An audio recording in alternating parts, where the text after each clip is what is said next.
சரவணன் என்கிற சூர்யா எதுக்கு இப்படி தலைப்பு வைக்கணும், பின்னாடி மல்லு கட்டணும்?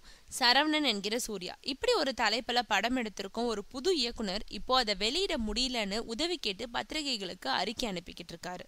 இந்த நிலைக்கு காரணம் அந்த பேர் நடிகர் சூர்யாவை குறிக்கிறதா இருப்பதுதான். சூர்யாவோட நிஜ பேர் சரவணன்றது குறிப்பிடத்தக்கது. தமிழ் சினிமால ஒரு புது விதி இருக்கு. உயிரோட இருக்கும் எந்த கலைஞரோட பெயரையும் தலைப்பா வைக்கணும்னா அவங்களோட ஆட்சேபனை இல்லா சான்றிதழை சமர்ப்பிக்கணும். பின்னாடிதான் அந்த தலைப்புக்கே அனுமதி தரப்படும். இப்படி ஒரு தலைப்பு வச்சா நிச்சயம் அது நடிகர் சூர்யாவை குறிக்கோன்றது தெரிஞ்சும் ஆரம்பத்திலேயே அவங்க கிட்ட அனுமதி கேட்காம படத்தை எடுத்து முடிச்சுட்டு அதை வெளியிட சிவகுமார் குடும்பம் தடையா இருக்குன்ற ரீதியில அறிக்கை வெளியிடுறது பப்ளிசிட்டிக்கு வேண்டும்னா உதவலாம், ஆனா படத்துக்கு உதவாது.